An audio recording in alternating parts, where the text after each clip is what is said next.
Ngayon ay gagawa ako ng grahams with mango and apple. Ayan, ito na yung mga gagamitin natin ng mga sangkap. All-purpose Nestle cream and cowbell, golden syrup, tapos yung grahams. Tapos haluan ko din ito ng butter cookies para naiba naman. Yan, so yan mga durog-durog na yan. Yan ang ipanghalo ko din.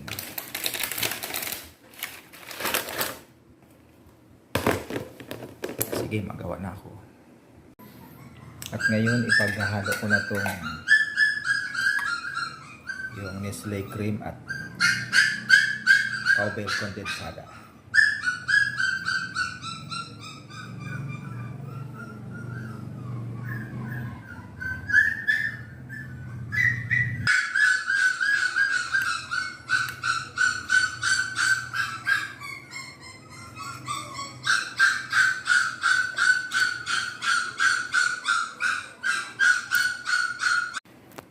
So, ayan na yun yung first layer. Lagyan na natin ng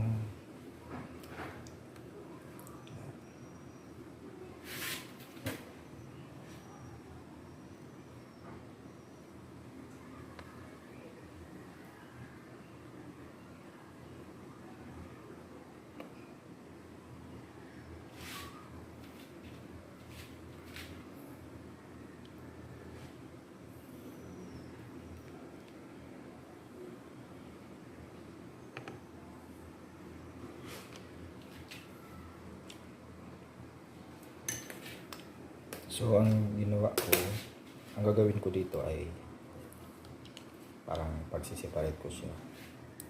Dito sa kabila ay apple.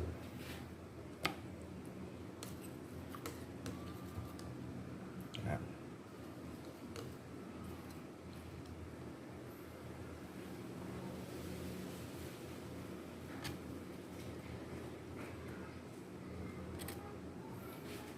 And then, ito naman sa kabila ay mango.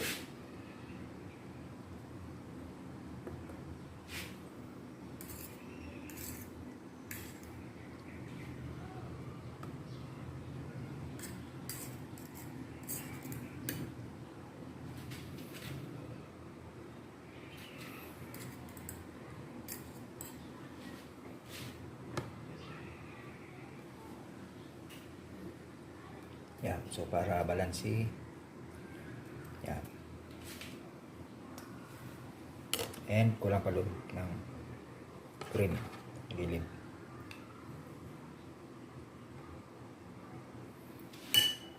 So ayan.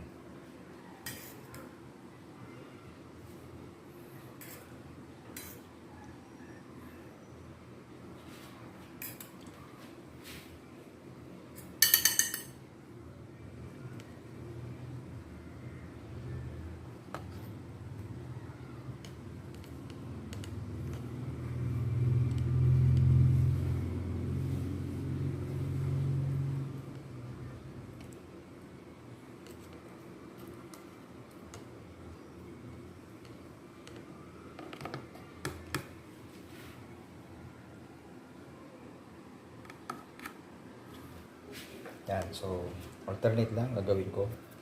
Tapos lalagyan ko nito.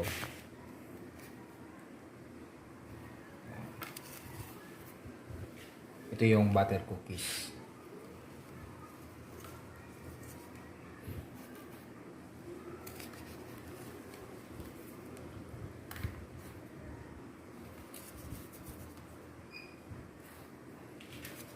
Yan. And then ganito naman ulit. Yan.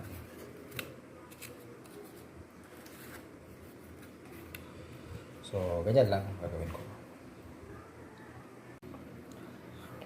So, ayan. Tapos na yung aking nagawang grahams with apple and mango. At ilalagay ko na sa rep.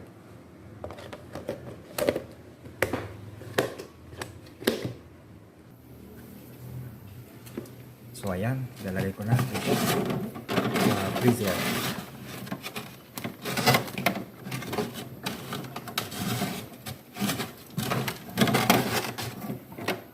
And after 12 hours or 24 hours, so kakainin ko na siya. Ito na yung Grahams.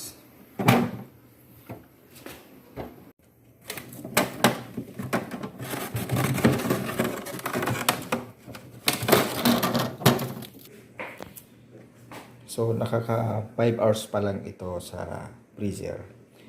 Pero titikman ko na.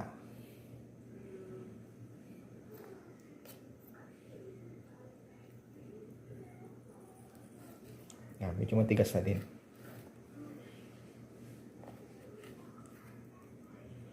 Ito yung sa may apple part.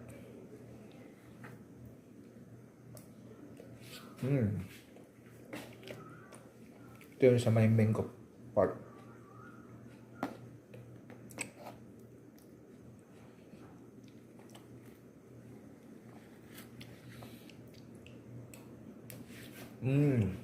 Top.